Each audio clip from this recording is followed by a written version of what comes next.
No mitenkäs äijältä on tää vuosi lähtenyt kokonaisuudessaan käyntiin?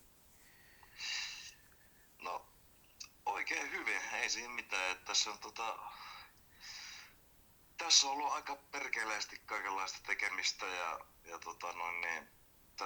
no siis tämän uuden porukan kasaamista ja sitten tietysti kaikki niinku, mitä asiaan liittyy, että uudet treenikämpät ja uudet PAt ja niinku, tiedätkö, kaikkea tuommoista niinku, mitä nyt tavallaan uuden bändin pitää ottaa haltuun, mutta se on ollut sillä hyvällä tavalla, että on ollut semmoinen, tiedätkö, uusi into päällä ja oikeastaan me kaikilla ja sitten kumminkin kun kelaa, että okei, no vaikka tää nyt on siis silleen niinku uusi juttu, niin on meillä nyt kumminkin niinku 10 levyn verran biisejä hallussa, että ei tää nyt kumminkaan niinku ihan alkuruudusta ole lähtenyt. No ei tokikaan, mutta tavallaan et kuitenkaan lähde enää niin kuin siltä samalta podomin tasolta. Et kyllähän siinä niin kuin väkisinkin tulee, ainakin nyt aluksi tulee pieni notkaisu ennen kuin, niin kuin jengi löytää tavallaan uudestaan. Joo, totta kai, mutta siis se vaan vaatii keikkailua ja mitä enemmän niitä raapii, niin sit se alkaa olemaan silleen vähän niin kuin enemmän konkreettisella tasolla, että se iskostautuu jengin päähän, että tää alkaa olemaan, että tää on nyt ihan oikea juttu. Mutta siis sehän sitten selviää vasta sitten, kun päästään lauteille, että mikä se on skene, että sitä odotellessa. Kyllä, kyllä. No tosiaan koronavirus tällä hetkellä jyllää aika hyvin täällä pitkin poikin maailmaa, niin minkälaisin Joo. mielin sä itse katselet maailman meno? Ja onko No en mä tiedä, vessapaperia jo siis hamstrattu? no siis mä ihan mä itse ainakin kyllä on päättänyt viettää ihan täysin normaalia elämää, että mä en lähde tohon panikointiin nyt ollenkaan mukaan, ihan business as usual, että en, nythän se tietysti alkaa näkyä täälläkin päin jo, että joissain kaupoissa alkaa olla vähän hyllyt tyhjinä ja tolleen, mutta en mä siltikään rupea hordaamaan mitään helvetin tonnikalapurkkeja kaappeja täyteen. Niin et meinaa vuorautua mihinkään linnoitukseen En. 2 kuukaudeksi. Joo, no sen mä huomasin kanssa, että nää on jotenkin toi vessapaperi näyttää olevan jengille se tärkeä juttu, mikä on aika huvittavaa. Mutta nää on tämmösiä juttuja, että ne kestää muutama kuukauden ja sitten luultavasti tilanne rauhoittuu ja koko asia unohtuu sitten yhtä nopeasti kuin tulikin. Joo, näin ainakin itse toivon, koska kyllä aika paha hommahan, jos toi esimerkiksi kesän festareihin alkaa vaikuttaa, niin sehän No on se tosi on paha sitten joo, homma. siis se on sitten tosiaan, että jos alkaa noin festareihin vaikuttaa, niin sit kyllä vituttaa ja aika lujaa, Kyllä. koska siis mulla on tosiaan tehty niin perkeleesti duunia ja mulla on treenattu niin hullun lailla, että meillä on nyt jo 20 biisiä hallussa ihan soittokunnossa ja ei muuta kuin lisää vaan, että ei me tässä nyt kun tosiaan kun ei tässä nyt voi vetää mitään keikkoja ennen kesää ainakaan, vaikka kuinka haluaisi ja vaikka olisi mahdollisuuksiakin, niin ei kukaan niitä järkkäile tämän koronan takia. Ja Kyllä. monet venuet on pistänyt ovet säppiin, niin me jatketaan vaan treenausta ja ei tässä nyt aleta mitään laiskuttelemaan, niin lisää vaan materiaalia haltuun ja sitten sitä meillä on paljon paremmat mahdollisuudet vetää sitten erilainen settilista joka ikisellä keikalla, että onhan siellä tietysti ne tietyt perusbiisit, mitä pitää aina soittaa, että kyllä sieltä ne Hate Meet ja Downfallit tulee, mutta et vaihdellaan kumminkin aika hyvin, että mä veikkaan, että kun se on kumminkin nykypäivänä, niin tuntuu sieltä, että jengi dikkaa siitä aika helvetisti, että settilistaa vaihdellaan varmaan just sen takia, kun mikään ei ole enää silleen yllätys ihmisille, kun jos vetää yhden keikan, niin sit se on saman tien jo netissä, että mikä se settilista on. Kyllä, kyllä. Niin sit on se vähän tylsää, että jengi osaa jo niinku etukäteen arvata, että mikä se seuraava biisi on. Se olisi tässä niinku plääni. Okei. No tosiaan ennen kuin mennään vielä tuohon Pudod After Midnightiin, niin mä haluaisin vähän kysyä sulta vielä tuosta niinku Podomeitten loppuvaiheesta, niin minkälainen fiilis tuosta niinku viimeisestä keikasta jäi? Oliko se niinku yhtä tunteiden vuoristorataa se Vimpan keikan soitteleminen vai minkälaisilla fiiliksillä se sitä Vimppaa keikkaa vedit? No olihan se tietysti, oli siinä sitä vuoristoratameininkiäkin, mutta sitten taas toisaalta silleen aika hyvällä fiiliksellä, että kun mä kumminkin itse tiesin, että mä tuun ainakin jatkamaan ja mä tiesin, että Danne tulee jatkaa mun kanssa, mikä oli se ainakin niin kuin mun silmissä niin se pelastava juttu, että niin mä olin siitä jo niin kuin valmiiksi aika innoissani, mun mielestä se oli helvetin jotenkin komea tapa lopettaa tää koko juttu. Että kumminkin jäähallissa ja niin mesta aika täynnä, niin oli se semmonen juttu, että ei se tule koskaan unohtumaan se fiilis ainakaan, että oli se tietysti välillä vähän niin kuin omituista, kun yhtäkkiä tajus kesken keikaa, että tää oli niin kuin sitten tosiaan tässä. Niin varmasti, että se on semmoinen, että se iskee siinä kesken keikan. Se nyt tulee vähän semmoinen fiilis, kun 22 vuotta oltiin niin kuin rundattu kimpassa niin kuin samalla porukalla, niin eihän sitä nyt voi välttääkään, mutta turha sitä jäädä sen enempää kelaamaan, ettei muuta kuin eteenpäin vaan. Ja niinhän me mentiin. Joo, mä just sanoin, että et sä nyt hirveän pitkäksi aikaa jäänyt laakereille lepäämään, kun nyt on jo uusi bändi olemassa. Niin missä vaiheessa itse asiassa aloit miettimään soittajia ja jäseniä tuohon bändiin? Ja missä vaiheessa tämä nimi Bottom After Midnight sitten kehiteltiin? No siis, heti kun me oltiin juteltu, ja siitä nyt oli jo niinku aikaa, että se oli jo oikeastaan niinku, mun mielestä melkein vuosi ennen sitä viimeistä keikkaa. Et mulla oli myöskin tärkeää se, että mä rupean niinku nyt jo saman tien sitten niinku, tiedätkö, hakee plan B:tä, että kyllä mä sitten rupesin jo saman tien niinku miettiin uutta line-upia, että ketä sitä nyt sitten niinku keksis. Että siis mitä aikaisemmin, niin sen parempi. Ja missään vaiheessa ei ollut todellakaan niinku jäädä siis, kuten sä sanot, niin laakereille lepäämään, että ihan niin kuin saman tien vaan sitten minä ja Dane alettiin työstämään tätä uutta juttua. Et Danesta oli tietysti niin kuin suuri apu tähän asiaan ja niin oli myöskin sitten, kun löytyi Midi ja Valtteri, niin ne kaksi on myöskin todella aktiivisesti kantanut kortensa kekoon, siis ei ainoastaan musiikillisesti, mutta myöskin ihan niin kuin musiikillisesti, että kaikki on niin kuin todella messissä niin kuin ihan kaikin puolin. No Danielista oli varmaan sulle aika iso turva tuossa vaiheessa, kun sä aloit sitä bändiä kasaamaan. Mä voisin ainakin kuvitella, että jos sä olisit sitä yksin aloittanut täysin kasaamaan niin kuin nollista, niin se olisi ollut varmaan raskaampaa kuin että sulla on joku toinen mukana siinä.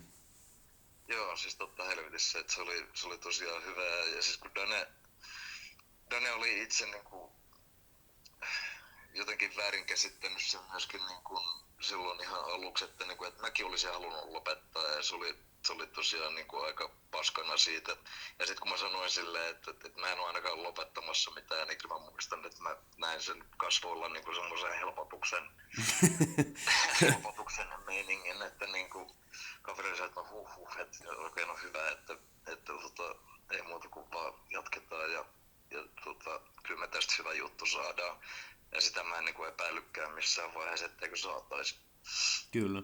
No mistäs toi nimi Bottom After Midnight? Toki te varmaan halusitte nimen, joka viittaa vähän tuohon taustaan, mistä lähdetään eteenpäin, mutta oliko ton nimen päättäminen niin kuin vaikeeta? Ei se oikeastaan ollut, koska siis kun mä nyt olin niin kuin kelannut, että se olisi ihan hyvä, että se olisi joku meidän biisin nimi. Ja myöskin se, että siinä olisi se sana bottom, että ei nyt ainakaan jäisi kenellekään epäselväksi, että niin kuin mistä tässä on kysymys. Niin en mä tiedä, Bottom After Midnight jotenkin vaan kuulosti ja näytti parhaalta. Ja sit kun sitä rupesi niinku kelaamaan enemmän, niin sit siinä on tavallaan vähän semmoinen piilotettu läppä, että niinku, et kun se on niinku Bottom ja After, niin sitten se on niinku tavallaan se seuraava chapteri. Niin sekin on tavallaan niinku ihan hauska läppä. Kyllä. Ja se uusi logo kanssa, niin mun mielestä se meni ihan nappiin, että kyllä mä oon kaikin puolin nyt erittäin tyytyväinen ja innoissani tästä asiasta. Pakko sulle sanoa, että on samaa mieltä sun kanssa tuosta nimestä, että mun mielestä se valikoituu niin kuin yllättävän hyvin sopivaksi, että mä kans pompottelin kaiken näköisiä ajatuksia, että mitä se teidän nimi voisi olla, mutta tää on kyllä niin kuin paras, mitä mun mieleen juolahti. Että... Joo, no hyvä tietysti, joo, jos kelpaa. Kyllä. Niin. No tosiaan bändi valikoitu soittajiksi Mitja, jolla on Santa Cruzista pohjaa, ja Valtteri, jolla on Paradise Lostista pohjaa, niin minkälainen niin kuin prosessi näiden äijien löytäminen oli? Että oliko nämä niin kuin ne ensimmäiset siellä listoilla, vai pitikö niin kuin miettiä, että mitä tässä nyt haluaa tehdä ja ketä ottaa? Siis Midi oli silleen, se oli jo aika valmiina niin kuin, ihan niin kuin ykkösoptiona, kun näitä ruvettiin miettimään näitä asioita. Me käytiin sitten oliko se nyt viime kesänä, niin me käytiin Chigaan sen mikä se bändin nimi nyt olikaan, se Kamu, niin sen keikkaa, missä Medi soittaa bassoa, tai ainakin soitti, kai se vieläkin soittaa, niin käytiin Chigaan sen keikkaa, ja kyllä se mies tosiaan soittaa ja näyttää niin helvetin hyvältä, että ei ollut epäilystäkään, etteikö se olisi niin hyvä täydennys tähän porukkaan, niin käytiin sitten vaan sen keikan jälkeen, niin käytiin juttelemaan ja sitten ihan suoraan mentiin asiaan, että miltä tämmöinen ajatus kuulostaisi. Niin sehän oli niin kuin oikein messissä niin kuin saman tien ja sitten kun ruvettiin kelaa rumpaleja, niin sehän oli sitten niin kuin Danielin idea, että jos kysyisi Valtterilta, että kyllä mä niinku Valtson silleen tunsin, mutta en mä ollut ikinä niinku soittanut sen kanssa tai et se oli enemmän silleen, että joskus oltiin nähty jossain baarissa ja ollaan tietysti heitetty läppää, mutta niinku, ei sen kummempaa. Mutta mä tiesin ja olin nähnyt kyllä Fotage, että se jätkä osaa, siis sen ammattitaito on kyllä niinku aikamoista. Joo, kova kaverihan se on soittamaan. On. Se on niinku ihan, ja siis sama koskee Media kanssa, että ne on molemmat niinku ihan perkeleen kovin soittaa. Niin ja silloin oli niinku, ja siis molemmilla on kanssa oikea asenne ja niinku oikea look ja niinku, tavallaan, että ne niinku kaikin puolin just sopii tähän meidän visioon.